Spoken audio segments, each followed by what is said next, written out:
Courage, go here. Go here. Come here. Go there. Go there. Go. Go. Go. Courage does not want to be in my video, apparently. But we're going to do it anyway. Maybe she'll join us later. Welcome back to another video. Today, we are talking about cropping.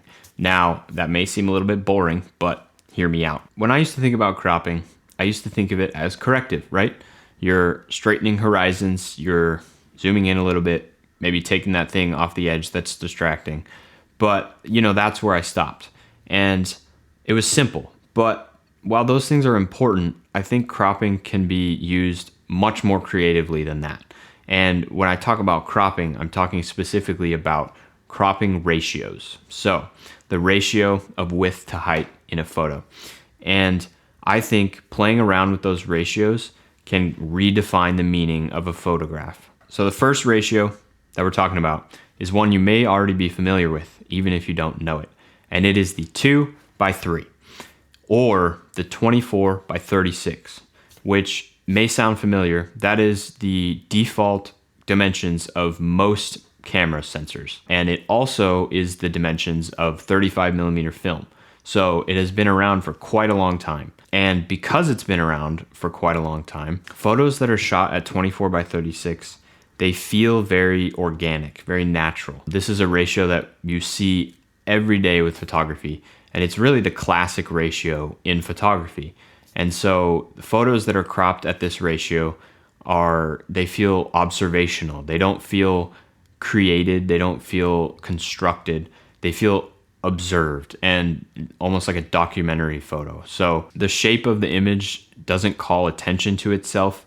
It fits very naturally in what our eyes see. And if you pair this with a focal length of roughly 35 to 50 millimeters, that really does match what our eyes naturally see. And so these photos can just feel very real, very felt, And so we're going to take a look at a couple of them. As you can see, this really does feel like very natural, It's like, this is what a photo should look like almost. This is the default for photography. So it feels very real, very observational. This feels like you're almost there, right?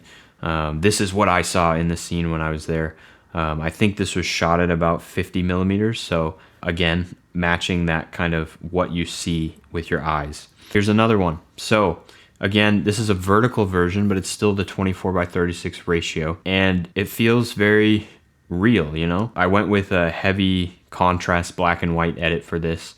And there's like some grain in there. So it does feel like it was shot on film almost. And it just feels like this is what you see in the scene, right? I mean, artistically, I went heavy on the editing, but the dimensions of the photo feel natural to me. I think it feels more natural when it's a landscape orientation, but verticals work as well. And another one. This is probably one of my favorite photos I think I've ever taken. And again, feels very natural, feels like what you saw in the scene. And yeah, just the frame doesn't call attention to itself. It really is, this is what existed when I was there. So very authentic representation of what you can see in the world. So that is 24:36, the classic photography ratio. Now, if you were on Instagram when the logo looked like this, then you probably recognize this next ratio, which is the 1:1, the square. Now, the square is a bit of an odd one. The edges of the frame are very pronounced. It makes a statement with the photo, which you don't really get with the 24:36. It feels like the photographer chose exactly what was in the frame and nothing else in the photo. And so it feels very selective, very intentional, and it almost creates this sense of like abstraction. So you're not getting that horizontal context that you usually do. When you think about how you view the world through your eyes, I think that you see kind of more widely this way than you do this way. And so that's why the 24:36 feels very natural, because it's wider than it is high. But when you take away that context on the sides, there's not enough room for the subjects to move side to side or up to down. There's no movement in a square because it's all symmetrical. And it also eliminates the feeling of depth. So because you're not getting that context, you don't see what planes different parts of the image are on. And so it all kind of feels like it's on the same plane. which is very interesting. You don't really get that in any other ratio that I find. So let's take a look at a couple of them. As you can see, the photo is about these two people, right? And it just feels very curated, right? I chose to include exactly what was in this frame and nothing else. So if we look at the original, so here's the original photo.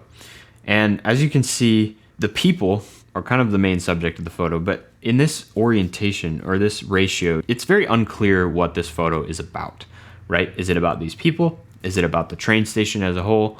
Is it about the city? Like, it's a little bit unclear what is the subject of this photo. You get a lot more context, so you can see this tower in the back. You get a lot more of this context of where these people are, and you get a lot of movement coming this way, which you don't really get in the square frame. It feels very locked off. So yeah, but I think that these two people get a little bit lost in this original composition. So when we go to the square, it's kind of more clear what this photo is about. It's about these two people, and that is the subject of the photo. And it feels very chosen. All right, looking at another one. This one, I think you can really feel the flattening of space. So you don't get any context of where kind of this hill is in relation to the mountain in the background. And so it all feels like it's on the same plane. It feels very flat, which is an interesting effect. And then again, you're getting this very intentional selective nature. So these trees feel very selected to be in the frame. And you know, like this mountain is very selected, and specifically this fence I also really wanted to include. So if we look at the original photo, as you can see, I was cropping out primarily just sky and grass, and I don't think that that information really adds anything to this photo. If anything, it kind of makes the subject get lost within the photo, right? And as you can see, this tree here is kind of awkwardly getting cropped off, and so I didn't like that. And so if you go back to the square, I cropped that tree out, and you know, you get more intention in what the subject is. I don't know, it's just an interesting effect. And so fun to play around with photos that don't really have a lot of information on those sides that you can just remove. All right, so that is the square ratio. I think the square is really about what is in the frame and nothing else, right? But what if we want to focus about what's not in the frame? That is where 2:1 comes in. Now, if you've seen previous videos of mine, you know that I like this 2:1 ratio. It's a fun thing to play around with. And I think it allows you to kind of abstract the subject in a different way than a square. The crop feels intentional, right? Just kind of like a square, but it has a different effect. So it kind of accentuates lines, accentuates space and movement. So if you think about the square, very stable, no movement is really, there's no room for things to move in the scene. But if you think about a 2:1, like it's going to be twice as long as it is high. And so there's so much more room for the subjects to move in the frame. Obviously they're not moving, but you know what I mean. You can represent movement with these lines, space. And this is kind of almost about what you're cropping out more than it is what you're putting in the frame. So take the subject and put it in a space that doesn't feel real. That's kind of what the feeling I get from these photos is. So if we take a look at this photo, this is actually a vertical 2:1 crop, but it really abstracts the subject of the climber, right? So the original crop included the top of the spire on the left up here, and then it doesn't include the top of this, but it does include the bottom of this crack. And so by cropping those things out, making it narrower than reality, it accentuates the height of the mountain. And I really wanted to play around with like this relationship between this open sky space and the mountains. So you don't really know where it's ending on either end, and the super like tall crop makes it feel more abstract. If we take a look at the original crop, so this is how it was shot, and it is pretty good this way, but I think seeing the top of this spire and seeing the bottom of this kind of crack, it makes it feel a little bit less impressive to me, because you know where it's ending. So it doesn't really look as high as if you don't know where it's ending, because it could possibly just keep going up. And so I think that's what I was going for with that crop. And also I think seeing the side of sky on the left of this spire, it kind of distracts from the climber. So the climber is the subject of this photo, right? And so I think all this sky information really subtracts from that. You can barely see him in there.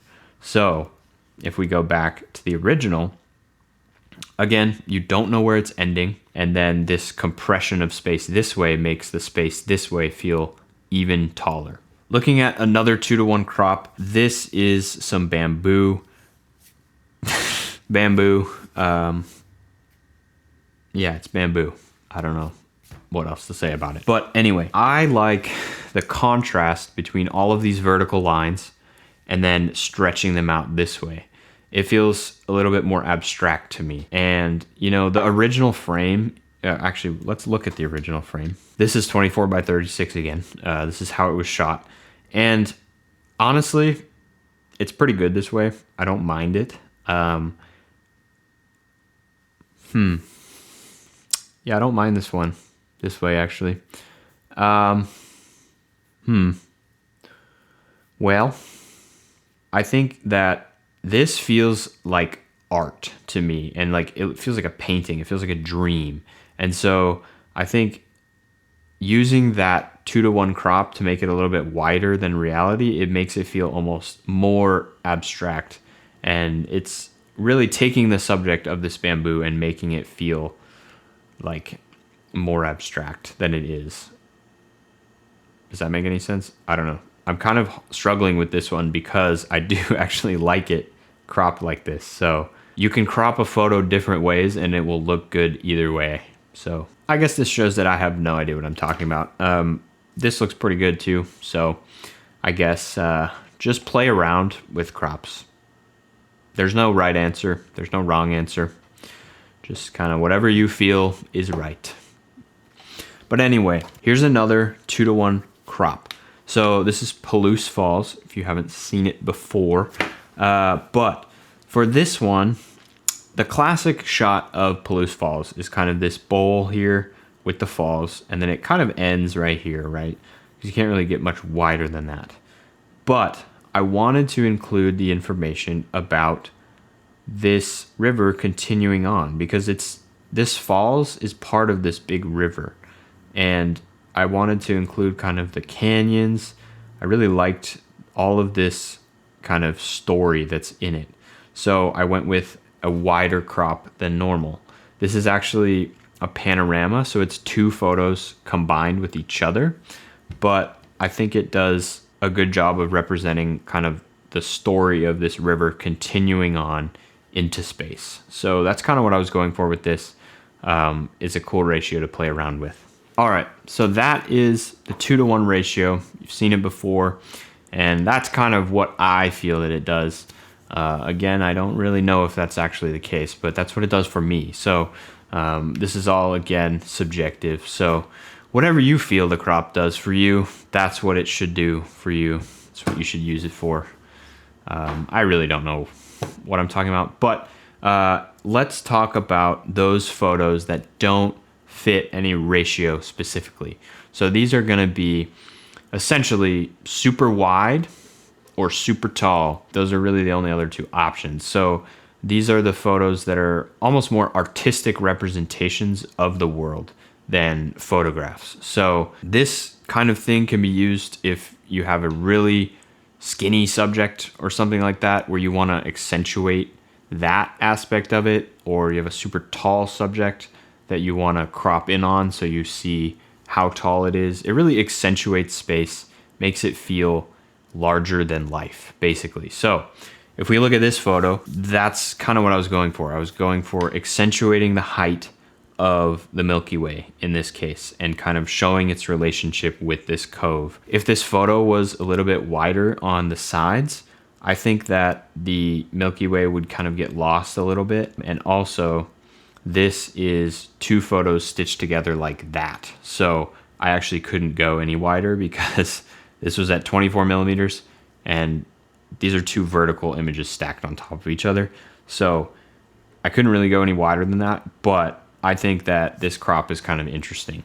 Here's another one. This is a little bit wider than 2:1. If you've seen the Ghost Town video, you may recognize this photo. But again, this photo is not about this house, and it's not really about this tree. It's kind of an abstract representation of the relationship between them. I think a lot of the information on the top and bottom of this frame just kind of subtracted from the impact of the photo. I really wanted to get this window kind of center frame and like almost the entire frame. So that's what I was going for with this one. And I don't know, I think it turned out pretty cool. So again, an artistic representation of space. The last one. So this is in Prague. I actually shot this quite a long time ago, but I think that all of the information that I cut out from this photo on the top was clouds, and on the bottom was just black. So didn't really add anything to the frame. And I think that the church and the sun, they got lost if there was all that information on the top and bottom. I think this photo is about the relationship between the sun and the church, and it's easier to understand that when that is the only thing in the frame. So thought that was a pretty interesting crop for that one. All right, so those are all the ratios that I can think of. If you can think of any more that you have tried and liked, let me know in the comments. But I don't think any of these ratios are better than any other ratio. It's really about what you want to say with your images. So I haven't been really playing around with this until recently.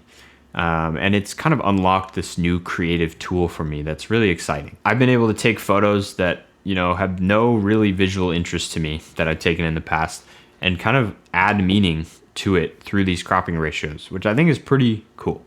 So I encourage you to play around with these things. Not saying that it's right or wrong to do any of these, but just think about the photo not as a finished product right out of the camera, right? Obviously, you're going to be editing these things, adjusting settings, but also throw the crops in there. See what it does to the photos. I think cropping can help you add meaning to a photo that maybe wasn't there in the first place, which I think is pretty cool. It's really just another level of creativity that you can apply to your photographs. So I think that's pretty fun. And it's also fun because you actually don't have to go out and shoot to play around with these things. You can go through your archive and think differently about the photos you've already taken. So I think that's pretty fun. I have quite a bit of photos that I still need to go through and play around with this stuff. Yeah, just another creative tool in the tool belt. I'm not actually wearing a belt right now, but you know, it's metaphorical. So those are my thoughts on cropping. I hope that helped you in some way, and I hope you play around with that kind of stuff in the future. But I guess until then, I will see you in the next one.